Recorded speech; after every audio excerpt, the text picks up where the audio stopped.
So I'm sitting here tonight with Karen Hudes. Karen, you went to Yale Law School. You were the senior counsel for 21 years with the World Bank. Can you tell me why? What prompted you to become the whistleblower? It was the right thing to do. I had to do it. That was my job. My job was to make sure that people played by the rules. It was a bank, and you don't play around when you're working at a bank. You follow the rules. So what happened at the World Bank? When you became the whistleblower, you jeopardized everything that you worked for. Can you tell me what you saw? What happened that made you give up that 21 years that you've worked for? I saw corruption. I saw that poor people weren't getting what was coming to them. They were starving. And the reason they were starving was that people were making sure that the money that was intended for the poor was lining somebody else's pockets. It started in the Philippines with the president of the Philippines, who was impeached, and he had to give back the millions of dollars that he stole. And when I saw that happening, and when the Supreme Court Chief Justice in the Philippines saw that happening, we were making sure that that wasn't going to continue. But that wasn't what people who were in management at the World Bank wanted. What they wanted was to keep the money flowing in the wrong direction. So who did you go to? Who did you reach out to? I did my job. I went to the people inside the World Bank, and I ultimately went to the audit committee of the World Bank, and I told them that we were failing in our job, which was to help the poor in the Philippines, and we were failing the government in the Philippines, who was trying to do the right thing. So what was their response? Their response was to cover everything up that needed to be disclosed. So at that point, did you decide to go beyond the World Bank, beyond the people that you were working with? Did you reach out to the community that you were dealing with?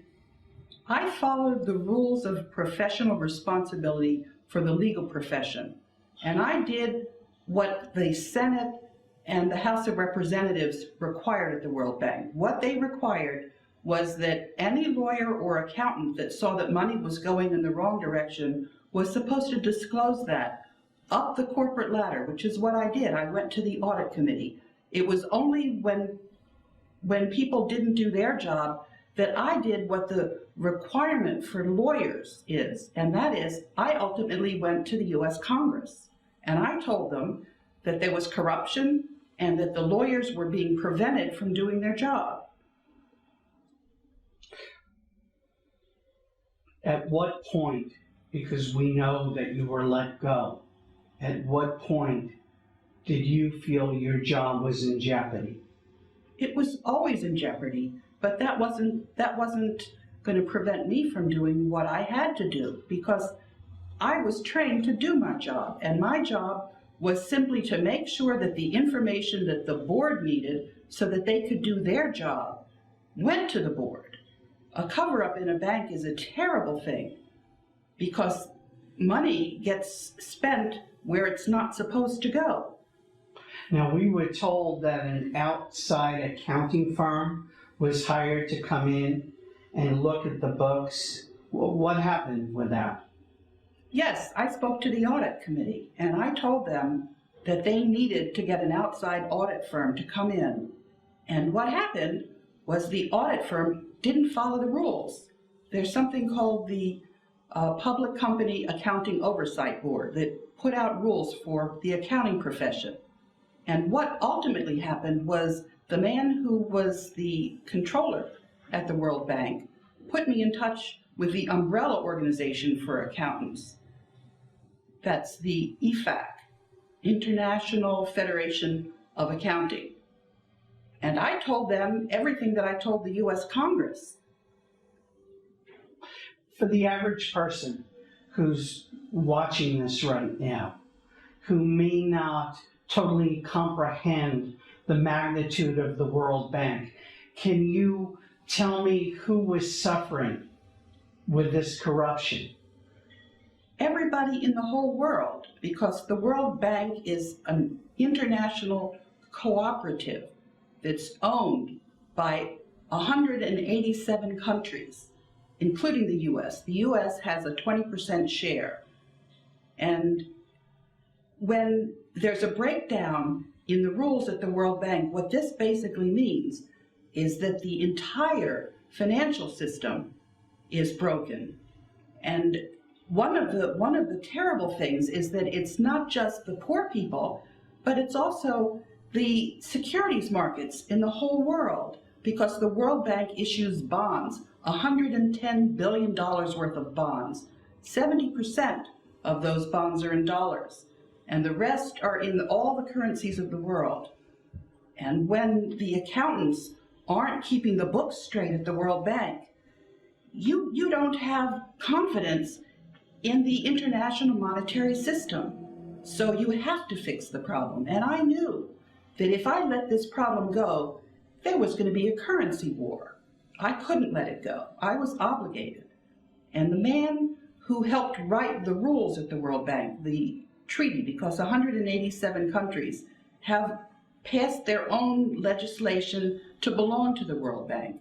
And he basically told me, he was the longest serving general counsel for 20 years. He gave me the operation manual. And he said that I couldn't let the world down. I had to do my job. Because if I walked away from that problem, we were going to have situations like Bernie Madoff in every single country in the world. And I couldn't let that happen. You also had told me that it would jeopardize our standing within the world, in as far as, well, aren't we the ones who actually elect or help pick who's going to head the World Bank? And by not doing something about this, we were losing our credibility. That's right. The World Bank was created in 1944 together with the International Monetary Fund. And for 66 years, everyone let the United States pick the president of the World Bank. But after we stopped playing by the rules, they said no. We're not going to follow the gentleman's agreement anymore. The U.S. lost its credibility. Now, Karen, you've told me that you've shown to me that you have documentation that has not been shown yet. I know you've spent hundreds of thousands of dollars on lawsuits that you have personally filed. Just recently, you've had a breakthrough with Congress. Can you tell me something about that? Yes. Well, basically, it wasn't me who had the breakthrough. What I simply did was I told Congress what had to happen, and Congress asked the U.S.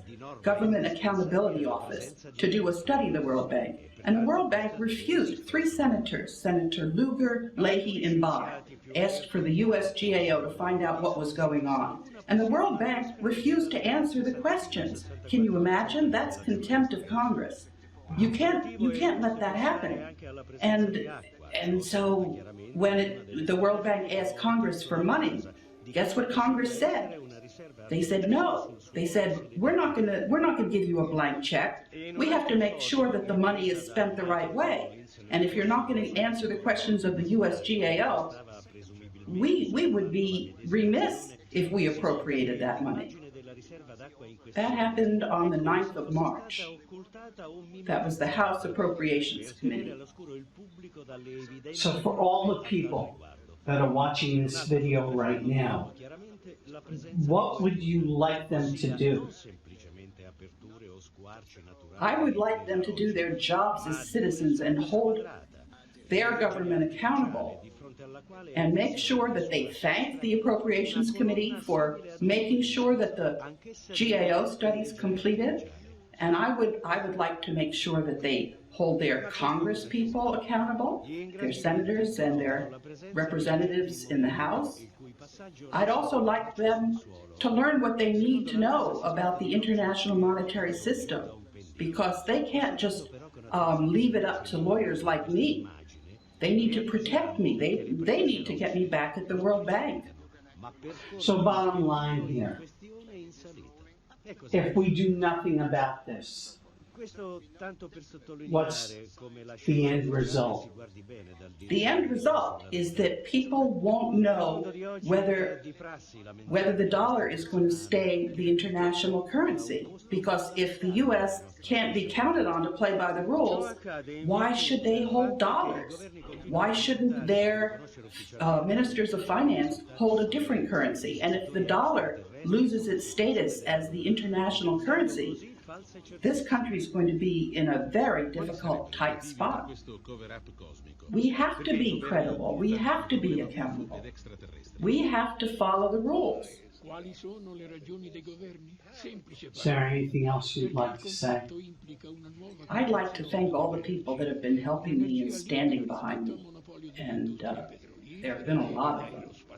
Because they know that people that are on the firing line have to do their job. People weren't getting what was coming to them. They were starving. And the reason they were starving was that people were making sure that the money that was intended for the poor was lining somebody else's pockets. It started in the Philippines with the president of the Philippines. So I'm sitting here tonight with Karen Hudes. Karen, you went to Yale Law School. You were the senior counsel for 21 years with the World Bank. Can you tell me why? What prompted you to become the whistleblower? Who was impeached, and he had to give back the millions of dollars that he stole. And when I saw that happening, and when the Supreme Court Chief Justice in the Philippines saw that happening, we were making sure that that wasn't going to continue. But that wasn't... World Bank. When you became the whistleblower, you jeopardized everything that you worked for.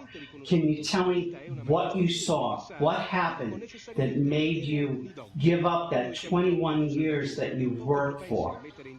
I saw corruption. I saw that poor people. It was the right thing to do. I had to do it. That was my job. My job was to make sure that people played by the rules. It was a bank, and you don't play around when you're working at a bank. You follow the rules. So what happened at the...